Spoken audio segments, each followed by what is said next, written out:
नमस्कार दर्शक बंधु आम ओडिया फूड चैनल रे आपण मानकु बहुत बहुत स्वागत। आज मु कौन सी रेसिपी नेकी आसनी एबे मार्गशीर मास चली सेथिपाई एथिरे जो जो गुरुवार पड़े से दिन कौन करबा उचित कौन न करबा उचित माणबसा गुरुवार केमिति पालन करा जाए ताहारी ऊपर भिडियोटी नेकी आसी।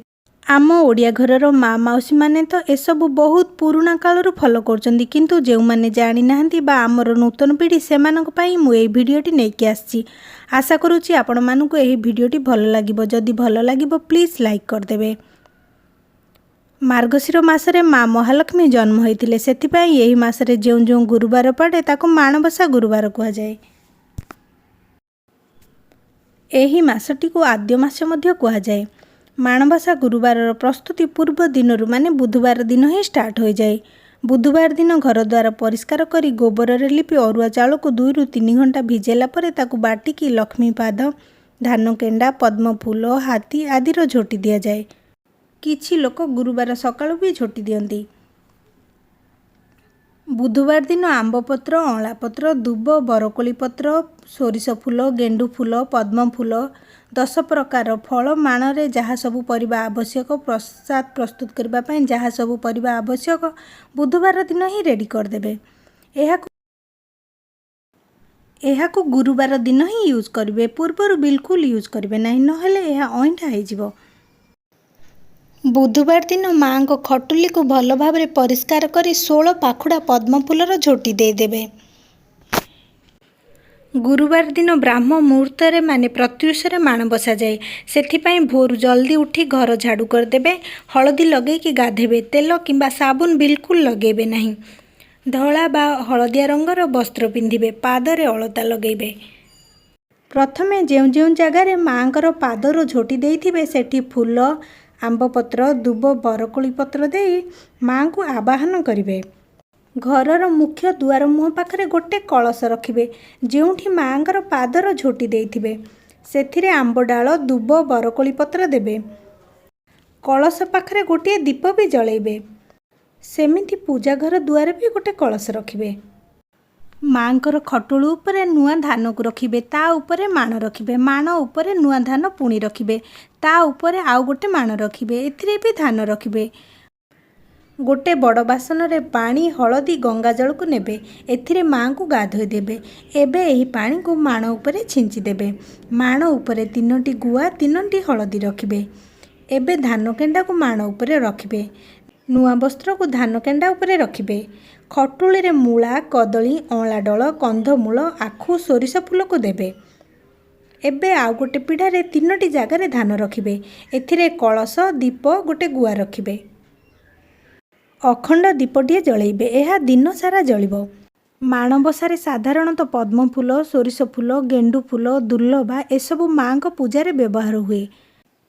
गबपत्र रे खुद मलक बंधा होई माँ को पाखरे पूजा होता है। गोटा धान आउ गोटा चाउल गोटे पत्र रे बंधा हुए ताहाकू मलख कुहा जाए। खुद जो पुड़ियाटी बंधा जाए सेथिरे खुद चाउल एवं किछि कुंडा रही थाए।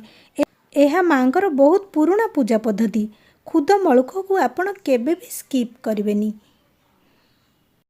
सकाळे माँ को बालभोग देबे। बालभोग रे 10 प्रकार फल लगे।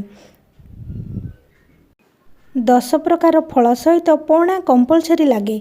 एही पणारे कदली नड़िया छेना कंचा क्षीर गोलमर्च गुंड अदा छेचा घी कर्पूर गुजराती मिश्री एमिति 10टी जिनिस को मिसे एही पणा माँ को भोग लगे।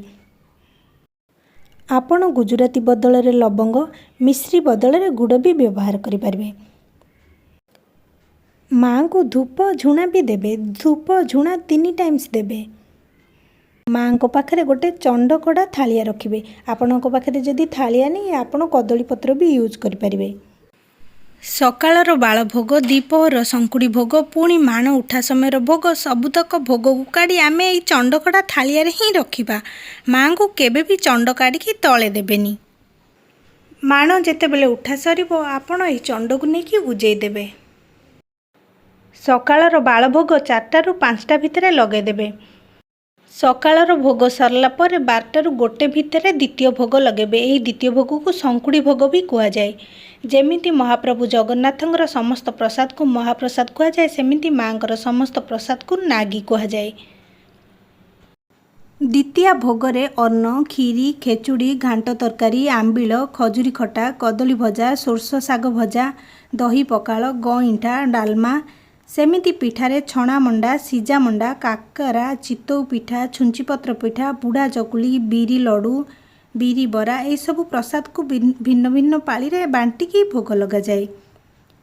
प्रसाद तैयारी ହେଲା ପରେ प्रथमे अग्निदेव को भोग लगा जाए तापरे माँ को दिया जाए। माँकर भोग सरला परे बृंदावती को एवं सूर्यदेव को भोग लगा जाए। माणबसा दिन बृंदावती एवं सूर्यदेव को अन्न भोग देवेनी पिठार भोग लगेबे। सेमिति घर ठाकुर को एवं ईशान को खीरी खेचुड़ी पिठार भोग लगेबे। माँ को शंकुड़ी भोग लगैला परे लक्ष्मी पुराण बहीटी को पढ़ीदेवे। चेष्टा करिबे माण उठेबा पूर्व बही को सारीदेवे। एमिति मध्याह्न पूजा सारीदेवे। प्रदोष समय बा गोधूली समय माण को उठा जाए। ठीक सूर्य अस्त पूर्व माण को उठा जाए। सेथिपाई माण उठेबा पूर्व संध्या आरती एवं संध्या भोग लगेदेवे। संध्यारे आपण बाल भोग परी फल पणा लगे पारिबे नहले 10 गोटी मंडा करी पूजा करि पारिबे। माँकर भोग को निज घर लोक माने ही खाइबे। विवाहित झियो मानकु केबे भी देबे नाही। आशा करुछि ए भिडियोटी आपण मानकु भल लागिथिबो। जदि भल लागिथिबो प्लीज लाइक कर देबे। जदि ए भिडियो रे मोर किछि भी भूल थिबो प्लीज क्षमा कर देबे। रहुछि नमस्कार।